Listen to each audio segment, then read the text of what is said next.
The rain had just stopped when Isabella Hayes returned to her apartment that evening.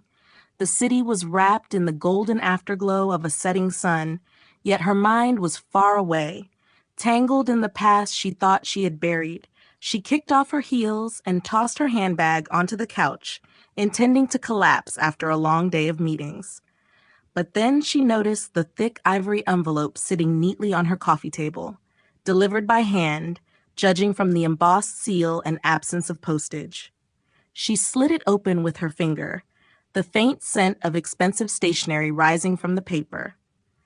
Inside was an invitation printed in gold foil. Cole and Whitman Enterprises, Annual Corporate Gala. Isabella's eyes froze on the first name, Cole. Her pulse tightened. It had been 3 years since she'd seen Nathan Cole. 3 years since the man she had once called her husband looked her in the eye and told her she was a useless woman who'd never amount to anything.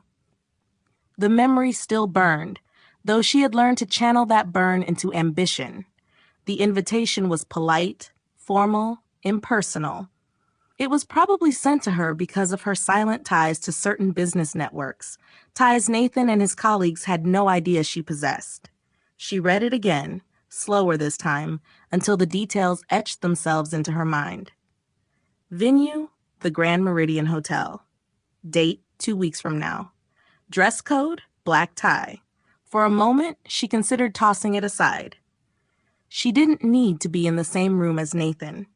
She didn't need the ghosts of that marriage brushing against her hard-earned peace. But then, her phone buzzed. It was an email alert. Industry news. She opened it, and there, in black and white headlines, was Nathan's name. Cole and Whitman senior manager struggles to secure key client contracts amid competitive pressure. She leaned back in her chair, the corner of her lips curling in something that wasn't quite a smile. So, Nathan was struggling. The man who once believed she would crumble without him was now scrambling to hold on to his place in the corporate hierarchy. Isabella set the invitation down and walked to the floor-to-ceiling window of her apartment. The city skyline glittered beneath her, alive with ambition and opportunity. She thought of the years after the divorce, how she had rebuilt herself from scratch, the late nights studying financial markets, the calculated risks in investment portfolios, the meetings with high-profile venture capitalists who were surprised at her sharp mind and sharper instincts. Every insult Nathan had thrown at her became fuel, every doubt a stepping stone. She poured herself a glass of wine and sat at the window, sipping slowly. The decision formed in her mind with quiet certainty. She would attend the gala. Not to gloat, not to cause a scene, but to show, without a single word, what useless had grown into. She wanted to see the flicker in Nathan's eyes when he realized she was no longer the woman he discarded. In the days that followed, Isabella kept herself busy finalizing investment deals and signing contracts. She instructed her assistant, Claire, to confirm her attendance at the gala. And Claire, she added, find me a dress, something unforgettable. Claire only smiled knowingly. The evening of the gala arrived with the crisp air of early spring. The Grand Meridian's entrance shimmered under strings of golden lights, limousines pulling up one after another. Guests in tailored suits and glittering gowns moved gracefully across the marble steps. Isabella arrived in a sleek black evening gown that clung to her figure, her hair swept into a polished chignon, diamond earrings catching the light. She stepped out of her car with the calm poise of someone who belonged in any room she entered. Inside, the ballroom was a cascade of crystal chandeliers and soft jazz, champagne flutes clinking in the hands of the city's elite. Isabella took a glass from a passing waiter and let her gaze travel across the crowd. And then she saw him, Nathan Cole, standing with a group of executives, his smile tight, his eyes tired. Time had carved subtle lines into his face. His once confident posture carried a hint of strain. He didn't see her. Not yet. She wasn't ready for that moment. Instead, she lingered near the far end of the room, exchanging polite greetings with a few familiar faces from the business world. Every now and then, her eyes would drift back to Nathan, watching him navigate the evening with forced charm. She noted how he flattered the CEO, Alexander Whitman, and how Whitman's polite nods seemed laced with impatience. As the evening wore on, Isabella moved through the crowd like a whisper from another life. Elegant, composed, untouchable. She could feel the quiet power of her transformation, the way heads turned to take her in without knowing her story. But Nathan would know soon enough. When she finally stepped onto the marble terrace for a breath of fresh air, she let the night breeze cool her skin. Somewhere inside, the orchestra began a slow waltz, and the city lights stretched endlessly below. This was only the beginning. She wasn't just a guest at this gala. She was the storm waiting at the edge of Nathan's horizon, and when it hit, he would never see it coming. The orchestra's melody spilled into the terrace as Isabella turned from the city view and stepped back into the ballroom. The hum of polite laughter, the clink of crystal, and the muted rustle of silk dresses swirled around her. She moved with deliberate ease, her gown sweeping elegantly with each step, her heels tapping lightly against the polished floor. She paused near one of the grand floral arrangements, pretending to study the roses while her gaze searched the crowd. Nathan was still there, standing with his back partially turned, locked in conversation with a fellow executive. The light from the chandelier reflected off his glass of champagne, and for a brief moment, she saw the man she had once loved, but only for a moment. The man she remembered had been charming, magnetic, and at first, kind. The man before her now looked tired, his laughter forced, his confidence cracked. And then it happened. Nathan turned to greet someone, and his eyes landed on her. The reaction was subtle, but unmistakable. His words faltered mid-sentence. The corners of his mouth lifted slightly in recognition, but the expression didn't quite reach his eyes. It was as if his mind was scrambling to reconcile the woman in front of him with the one in his memory. The Isabella he had known wore modest dresses, rarely attended high society events, and avoided the spotlight. This Isabella, she looked like she had been born into this world. The fitted gown, the effortless posture, the air of quiet authority. It was a transformation that made him blink twice. Isabella met his gaze for only a heartbeat, a polite, almost indifferent smile brushing her lips, before she turned away as if he were just another face in the room. She didn't want to give him the satisfaction of knowing she had noticed his reaction. Instead, she drifted toward the bar, exchanging greetings with a pair of venture capitalists she knew from other circles. They spoke of market shifts, potential mergers, and the subtle shifts in industry leadership. All the while, Isabella's attention was finely tuned, cataloging the power players in the room. She noted who leaned toward Alexander Whitman during conversations, who avoided eye contact, who seemed on edge. The company, she could tell, was balancing on a quiet fault line, stable on the surface, but one decisive move could cause a ripple through its hierarchy. Nathan made his way toward her, weaving politely through the crowd. She knew it before she saw it. She could sense the pull, the curiosity mixed with disbelief. She stayed calm, sipping her champagne, her eyes fixed on a conversation across the room. "Isabella?" His voice was hesitant, almost testing. She turned her head slowly, as if it took her a moment to place him. "Nathan," she said with a light nod, her tone perfectly neutral. "It's been a while." He blinked, clearly taken aback by her composure. "You look different," he said, the words awkward, hanging between them. "Time has a way of changing people," she replied, her smile faint, almost cordial. "How have you been?" The question, polite on the surface, seemed to make him straighten his shoulders. "Busy. Work's been challenging, but I'm doing fine." His voice carried that familiar edge, the one that used to mask his insecurities. Before he could press further, a tall, silver-haired man approached, Alexander Whitman himself. The CEO greeted Isabella warmly, as though they were longtime acquaintances, which only deepened Nathan's confusion. "Miss Hayes," Alexander said, offering his hand. "I'm glad you could make it tonight. I hope we'll have a chance to talk later." "I'd like that," Isabella replied smoothly. Alexander excused himself after a brief exchange, leaving Nathan staring at her with a mixture of suspicion and curiosity. "You know Alexander?" he asked carefully. "We've crossed paths," she said, her voice light, evasive. "The world isn't as big as we think." The conversation was interrupted when another executive called Nathan over to discuss a client matter. He hesitated for a moment, clearly reluctant to leave, but eventually excused himself. Isabella watched him go, noting the tension in his posture. He wanted answers, but tonight she wouldn't give them. Not yet.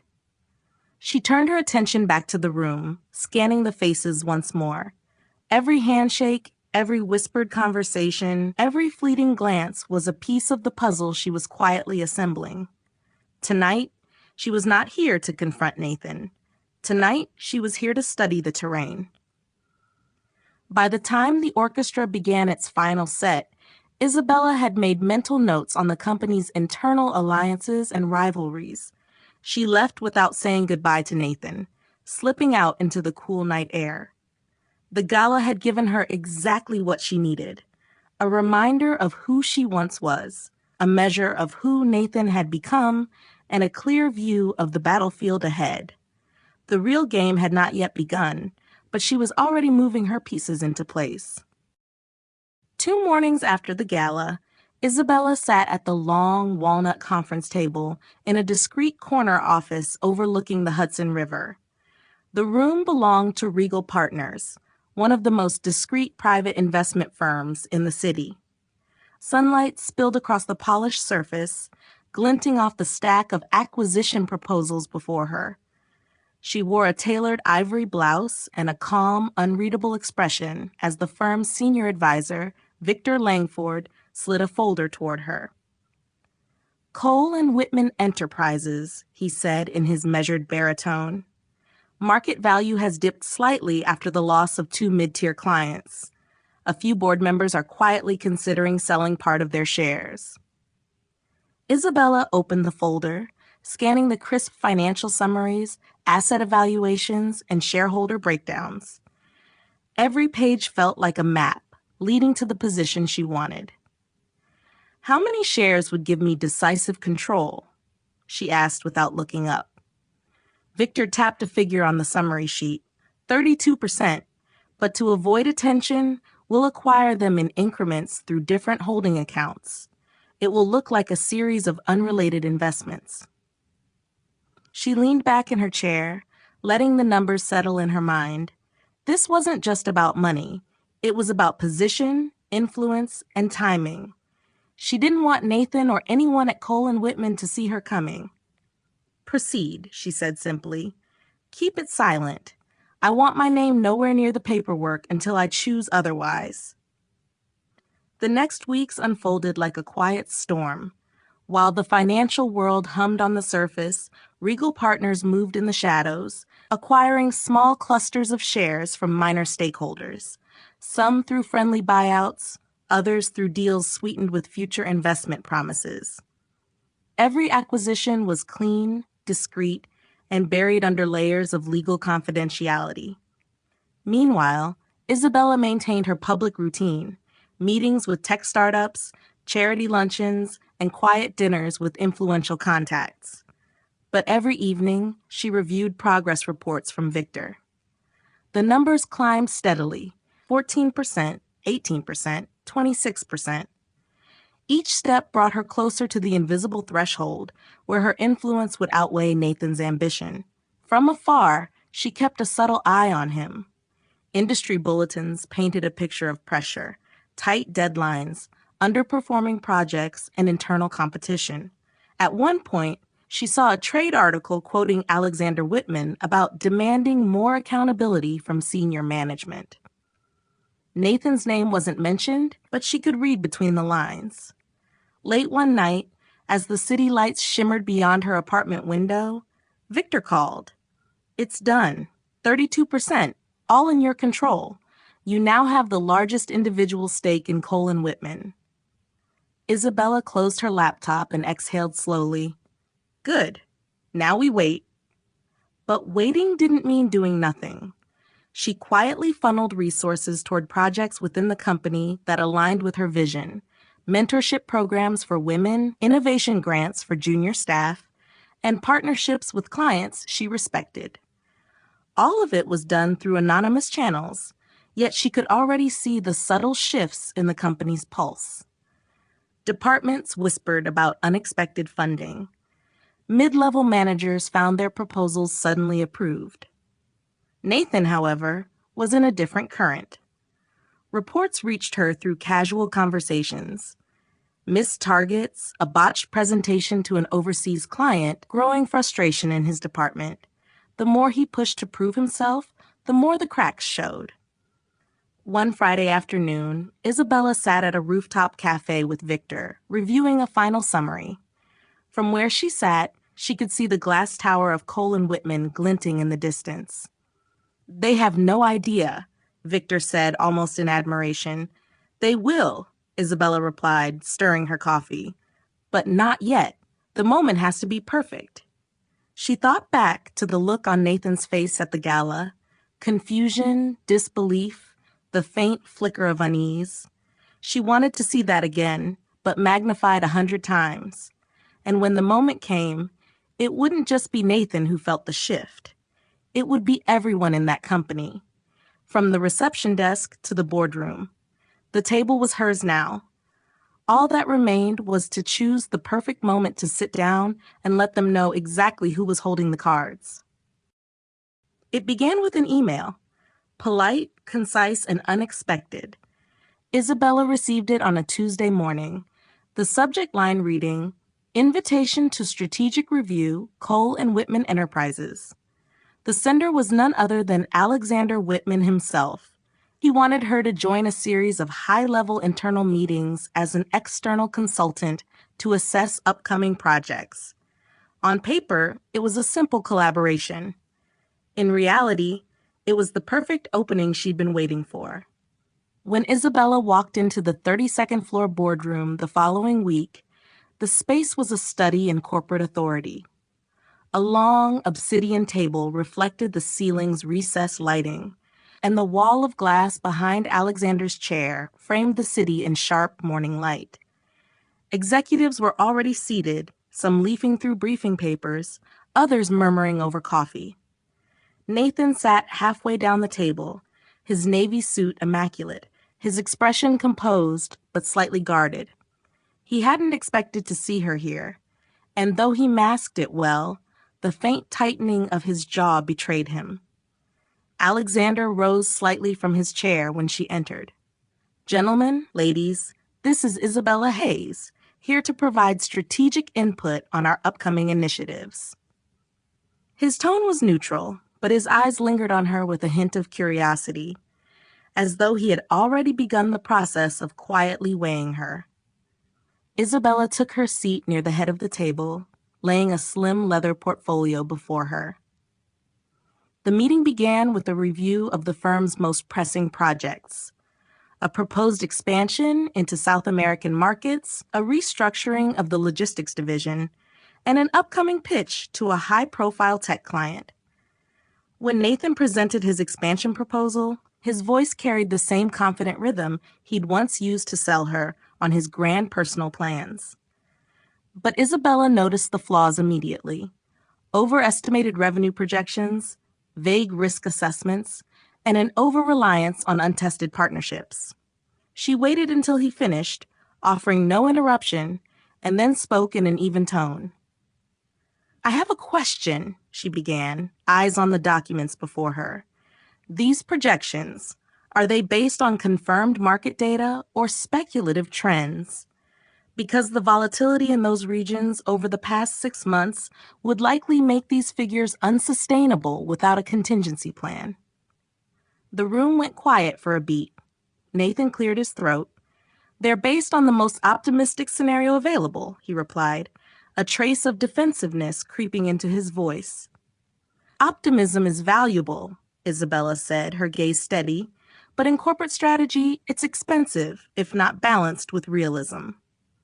She closed the folder gently, letting the silence do the rest. Alexander's eyes flicked toward her, studying the measured precision of her challenge. Other executives exchanged glances, some clearly impressed by her restraint, others simply noting the uncharacteristic hesitance in Nathan's reply. Over the next hour, Isabella continued in the same vein, not attacking outright, but asking the kind of questions that exposed weak foundations in certain proposals, particularly Nathan's. She offered alternative strategies grounded in research and practical timelines, each suggestion polished enough to seem helpful, yet firm enough to reveal the contrast between her insight and his overconfidence. By the end of the session, she had shifted the momentum of the conversation without raising her voice or overstepping her consultant role. As executives filtered out of the room, Alexander lingered. He walked over to her seat, hands in his pockets, his expression curious. "You have a sharp eye for pressure points," he said. "It's rare to see someone walk into this room and hold their ground so naturally." Isabella smiled faintly. "When you've been underestimated enough times, you learn to read the terrain before you make your move." Nathan, still gathering his papers nearby, froze at her words. She didn't look at him, but she didn't need to. The seed was planted. Over the following days, she attended 2 more meetings. Each time, she contributed just enough to strengthen her position without revealing the full extent of her influence. She learned which executives aligned with Alexander, which ones were quietly ambitious, and which were too afraid to challenge the status quo. Nathan's proposals continued to meet subtle resistance. Nothing blatant, but enough to stall his momentum. One afternoon, after a session on budget reallocations, Isabella caught Alexander watching her as they walked out together. "You're not just a consultant," he said casually, almost testing. "Are you?" She let a small, enigmatic smile curve her lips. "Let's just say I have a vested interest in seeing this company thrive." And with that, she stepped into the elevator, leaving him to consider exactly what that meant. By the time the week ended, Isabella had done more than test the waters. She had waded deep enough to feel the currents. She knew where the undertows were, and she knew exactly how to steer them. Nathan was already starting to lose his footing, even if he didn't yet understand why. The boardroom that morning was thick with tension, the kind that seemed to cling to the air even before anyone spoke. A long mahogany table gleamed under the soft overhead lights, and the floor-to-ceiling windows offered a sweeping view of the city's skyline, untouched by the undercurrent of unease inside. Isabella arrived precisely on time, dressed in a charcoal gray dress with a clean, tailored cut.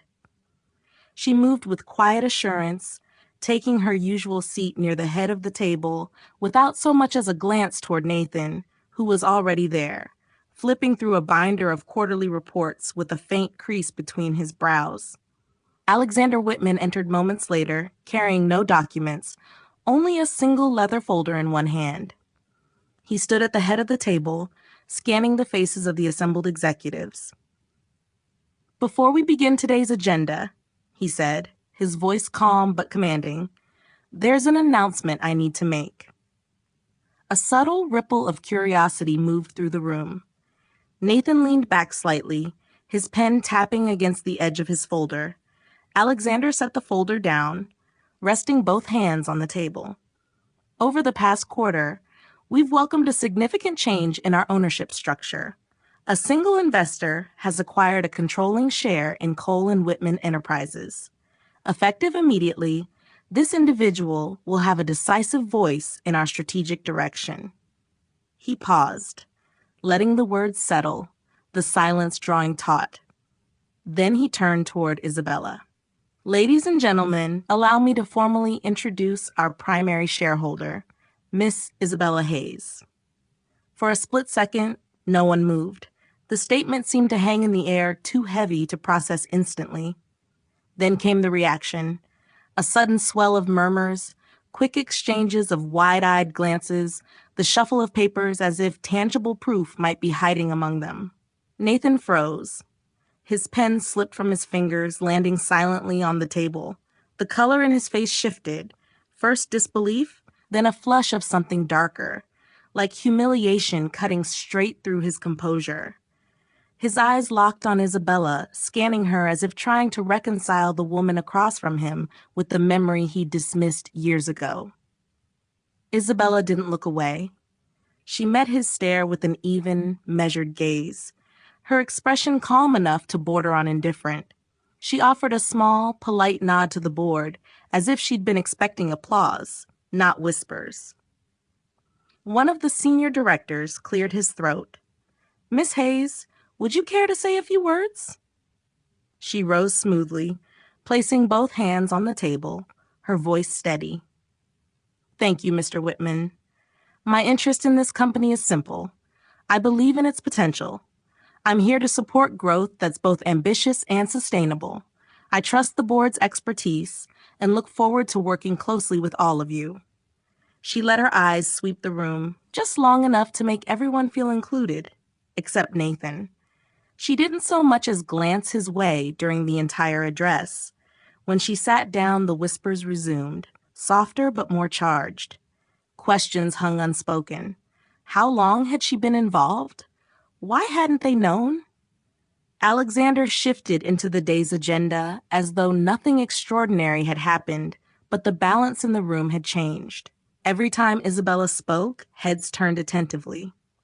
Every time Nathan contributed, the responses seemed cooler, more measured, as if the others were recalibrating their perception of him. By the time the meeting adjourned, Nathan was still in his seat, hands clasped tightly in front of him. Isabella rose, gathered her folder, and walked toward the door without pause. As she passed him, she could feel his gaze burning against her, but she didn't turn. Outside the boardroom, the hallway felt brighter, lighter. She knew the announcement would be echoing through every level of the company before the day was over. For the first time, she wasn't just the shadow in the background. She was the name on everyone's lips. And Nathan? Nathan now knew exactly whose hand was on the steering wheel of his future. The days following the announcement moved like undercurrents beneath a seemingly calm surface. Outwardly, Colin Whitman Enterprises carried on as usual. Meetings scheduled, deals negotiated, deadlines met. But inside the glass tower, the atmosphere had shifted in ways that were impossible to ignore. Isabella's presence at the table was no longer a curiosity. It was a gravitational pull. Conversations in the corridors grew softer when she passed, and eyes followed her into elevators with a mix of curiosity, respect, and among some, wary calculation. Isabella didn't waste time enjoying the novelty of her position. She began by requesting a full audit of internal policies, specifically those affecting employee development and promotion. Her reasoning was couched in the language of efficiency and retention, but the results revealed a pattern she had suspected. Female employees in several departments were being overlooked for leadership roles despite strong performance metrics. In the next executive meeting, she addressed the findings with quiet precision. "We have talent here that's underutilized," she said, clicking to the next slide in her presentation. "That's not just a moral failing, it's a business risk. Competitors will take what we fail to recognize." Her tone was calm but decisive, her gaze sweeping the room. Several executives nodded immediately. Within weeks, a mentorship program was launched, pairing promising female staff with senior leaders across departments. Budgets were approved for leadership workshops, and an open-door policy for advancement discussions was introduced. It wasn't just policy, it was culture shifting beneath everyone's feet. Nathan felt the changes like a tightening vice. His department, already under scrutiny after a series of lackluster client pitches, now had to reallocate resources to accommodate the mentorship initiative. Worse, one of the junior managers he'd consistently sidelined, a sharp, articulate woman named Claire Donovan, was suddenly presenting in executive briefings after being tapped for the program. Each time she spoke, Isabella listened attentively, occasionally asking follow-up questions that positioned Claire as a voice worth hearing. Nathan's authority over his team felt less absolute with each passing week. In private, Nathan tried to rally allies among the senior executives, but the dynamic had changed. Many of those he once counted on were now measuring their words carefully, conscious that Isabella's influence extended beyond the boardroom.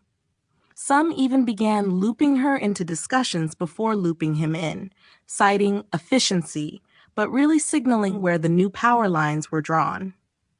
Alexander, for his part, seemed amused by the subtle corporate chess match unfolding. In one meeting after Nathan attempted to push back against the mentorship program's budget, Alexander simply leaned back and said, "Mr. Cole, you might consider the broader strategic benefits Ms. Hayes is outlining. The board is in full support." The finality in his tone left Nathan with no ground to stand on. For Isabella, the progress wasn't about humiliating Nathan, at least not directly. It was about planting her vision into the DNA of the company. But she couldn't deny there was a certain satisfaction in watching him squirm. The man who once declared she had no place in the business world, now struggling to hold on to his own. Late one evening, she stood by the tall windows of her private office on the 33rd floor, looking down at the city lights. On her desk were the latest quarterly projections, showing a modest but steady rise in productivity since the policy changes. The numbers told a story, but so did the hallway chatter she overheard. Staff speaking more openly, mid-level managers brimming with ideas they no longer felt afraid to voice. Nathan, meanwhile, passed her in the corridor less and less. When he did, his greetings were clipped, his eyes avoiding hers just a fraction too long. The erosion wasn't just of authority, it was of pride. And Isabella knew from experience that once a man like Nathan started losing both, the collapse was only a matter of time. She smiled faintly at her reflection in the glass. The power shift was no longer in motion, it was complete. All that remained was to decide how far she wanted it to go. It was late in the afternoon when the door to Alexander Whitman's office burst open without so much as a knock. The sharp sound of it hitting the wall broke the quiet hum of the city beyond the glass. Nathan Cole strode in, his face tight with anger, his tie loosened just enough to betray the day's frustration. Alexander, seated behind his expansive desk, looked up slowly from the document he'd been reading. "Mr. Cole," he said evenly, "you're interrupting a meeting." Only then did Nathan notice Isabella sitting in one of the leather chairs opposite the desk. Her legs crossed elegantly, a slim folder resting on her lap.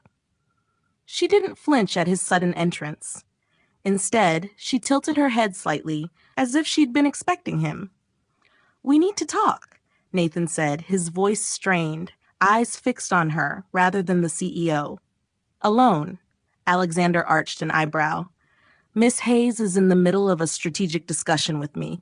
If you have business to conduct, it can wait until—" "It's about her," Nathan cut in, the edge in his tone making the air heavier. Isabella set the folder down on the armrest, her movements calm and deliberate. "Go ahead, Nathan," she said softly. "Say what you came here to say." He moved a step closer, bracing his hands on the back of the chair beside her. "What game are you playing, Isabella? You've been undermining me in every meeting, pushing policies that cut into my department, turning people against me." She met his stare without blinking. "I'm not turning anyone against you, Nathan. I'm giving people a reason to think for themselves." "This is personal," he accused. "It's always been personal with you." Her smile was faint, almost pitying. Do you remember the last time we stood face to face like this? 3 years ago in our apartment. You had just closed your big promotion, and you told me, word for word, that I was a useless woman who'd never make it without you. Nathan's jaw tightened. I was angry. Things were different. No, she interrupted, her voice still quiet but sharper now. Things were exactly the same. You just didn't think I'd ever have the means to prove you wrong. For a moment, the only sound in the office was the faint hum of the city through the glass. Alexander watched the exchange with a kind of detached curiosity, his eyes moving between them like a referee at a match he had no intention of stopping. I own 32% of this company, Nathan, Isabella continued. I sit on the board. I have the CEO's ear. I can shape policy, redirect budgets, and influence promotions. And I do it without needing to shout, threaten, or throw my weight around, because real power doesn't need noise. You taught me that, even if you didn't mean to. Nathan's hands curled into fists at his sides. So this is revenge? It's balance, she said. The tables have turned, and now you're experiencing the reality you once wished on me. The difference is, I won't destroy you for the sake of it. Your downfall, or your survival, will depend entirely on you. Alexander leaned back in his chair, steepling his fingers. If we're finished here, Mr. Cole, I suggest you take Miss Hayes's words seriously. The board is watching performance, not history. Nathan hesitated, his eyes still locked on Isabella, searching for some sign of weakness. He found none. Without another word, he turned and left, the door clicking shut behind him with a muted finality. Isabella picked up her folder again, smoothing the cover. Now, she said to Alexander, her tone businesslike, about the South American market projections. It was as if nothing had happened at all, because for her, the confrontation wasn't the battle. It was simply a reminder to him of where they now stood. The quarterly review meeting was scheduled for a crisp Thursday morning, and the air in the 32nd floor boardroom carried a quiet anticipation. The large screens at either end of the room flickered with the company logo, and neatly stacked performance reports sat at each executive's seat. Outside, the city glittered in the early light, but inside a storm was about to break. Isabella arrived early, her presence as composed as ever in a tailored navy dress, the silver clasp at her waist catching the light. She took her usual seat beside Alexander, scanning the room as the executives filed in. Nathan came in last, clutching a thick binder, his jaw set in a rigid line. He avoided her gaze, his eyes fixed on the table in front of him. When the meeting began, Alexander's tone was cordial but efficient, moving briskly through each department's quarterly results. Sales had seen modest gains. The mentorship program Isabella had championed was showing early signs of success, with improved retention rates and stronger project delivery from previously overlooked staff. Several executives nodded in approval as charts appeared on the screen. Then it was Nathan's turn. His presentation began with confident words, but the numbers on the screen told a different story. Missed targets, shrinking client portfolios, and a notable drop in departmental efficiency. The explanations he offered sounded defensive. Market volatility, uncooperative clients, budget reallocations. Isabella watched without interrupting, her expression unreadable, though every figure only confirmed what she already knew. Alexander waited until Nathan had finished before speaking. Mr. Cole, the board has reviewed these results alongside your last 2 quarters. The trend is concerning. We appreciate your contributions, but it's clear that the department needs stronger leadership moving forward. A heavy silence fell over the table. Nathan's shoulders stiffened. Are you saying? You will remain with the company, Alexander said evenly, but effective immediately, you'll transition into a senior advisory role. Department leadership will be reassigned. The decision was final, the tone leaving no room for debate. A murmur moved around the table. Nathan's gaze flickered toward Isabella for the first time that morning, but she didn't meet it. Instead, she made a note in her leather-bound planner, her pen moving with steady precision. When the meeting adjourned, chairs scraped softly against the polished floor, and voices rose in quiet conversation. Isabella gathered her folder and stood, her posture impeccable, her pace unhurried.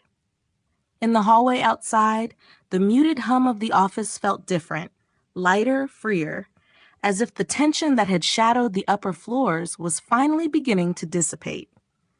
She didn't go back to her office immediately. Instead, she walked toward the building's lobby, her heels clicking against the marble, and stepped out into the bright late-morning sun. The city stretched before her, alive with movement and promise. She took a deep breath, the cool air sharp and invigorating. For 3 years, her life had been defined by the shadow of a man who told her she wasn't enough. She had returned, not to destroy him, but to rise above him, and in doing so, she had changed the course of the company, lifted others with her, and proven to herself that she had never been the woman he saw through his narrow lens. Standing on the sidewalk, she allowed herself a faint smile. Revenge, she realized, wasn't about tearing someone down until there was nothing left. It was about building yourself up so high that their words, their actions, their very presence no longer had the power to touch you. She turned, blending into the flow of the city's midday crowd, her head held high, the echo of her heels fading into the rhythm of the streets. The chapter with Nathan was closed, and the life ahead was entirely her own.